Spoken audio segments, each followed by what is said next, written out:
Bonjour, c'est pas grave.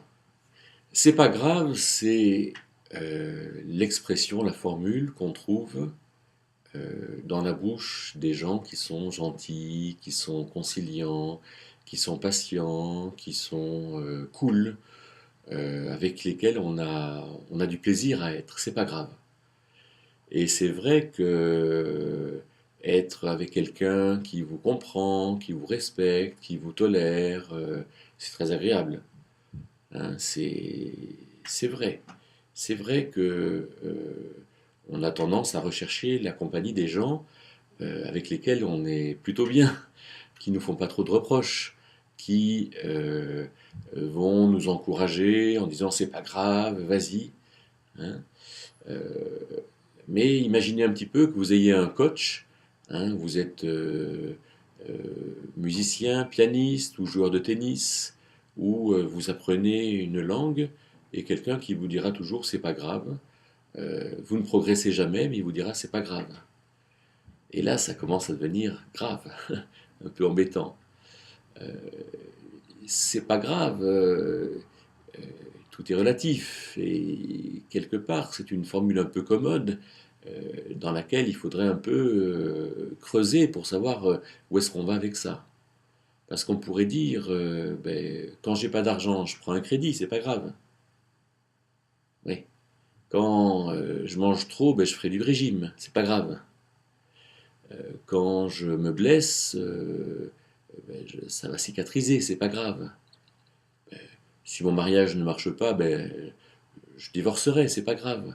Si je tombe enceinte, ben, je peux avorter, c'est pas grave. Si j'ai un accident et que je meurs, ben, c'est pas grave. Et donc là, on voit que l'expression c'est pas grave, elle nous engage quand même pas mal.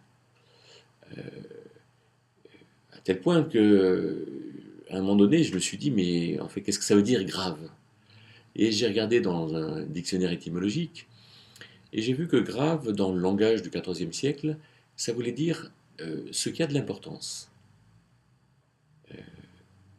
Et ailleurs, et dans l'évolution du langage euh, jusqu'à aujourd'hui, ça veut dire aussi ce qui est lourd, grave, grave.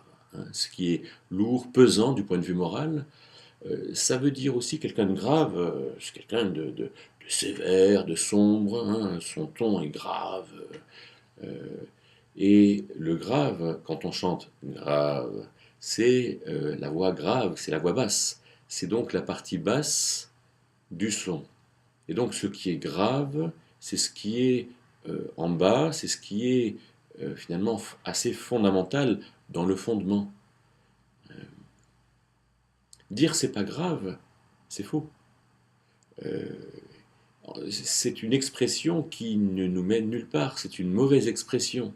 C'est une expression qui est porteuse de gentillesse, porteuse d'encouragement, mais on pourrait prendre une autre expression que c'est pas grave. On pourrait dire euh, voilà, ça s'est mal passé, mais on est là pour progresser. Et là, je crois que sans être trop exigeant, ça va déjà mieux.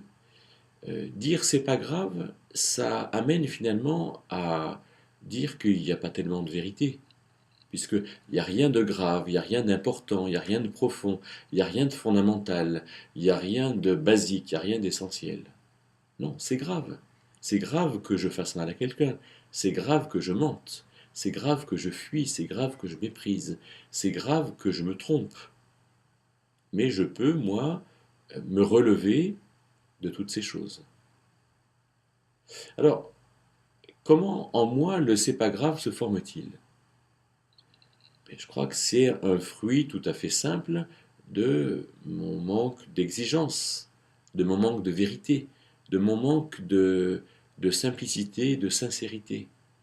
Quand je dis c'est pas grave, c'est finalement la chose la plus facile qui soit. Dire c'est grave, ça veut dire que je vais avoir moi un regard en moi-même, dans mes pensées, sincère, à l'égard de la vérité, et qui va me permettre de rétablir la vérité. Oui, mais quelle vérité? Alors je crois que là, il nous faut conclure et poser quelque chose de très important, c'est qu'il n'y a pas de vérité sans celle qui est révélée de Dieu, par l'Esprit qu'il nous a donné. Pour avoir l'Esprit Saint, il faut être réconcilié avec Dieu, il faut s'être considéré perdu et sauvé par l'œuvre de Jésus-Christ. Dieu nous scelle de son esprit, nous appelle ses enfants, nous lui appartenons, et son esprit nous révèle les choses comme la lumière, finalement montre l'évidence des choses. Et retenons peut-être deux versets clés à cet effet.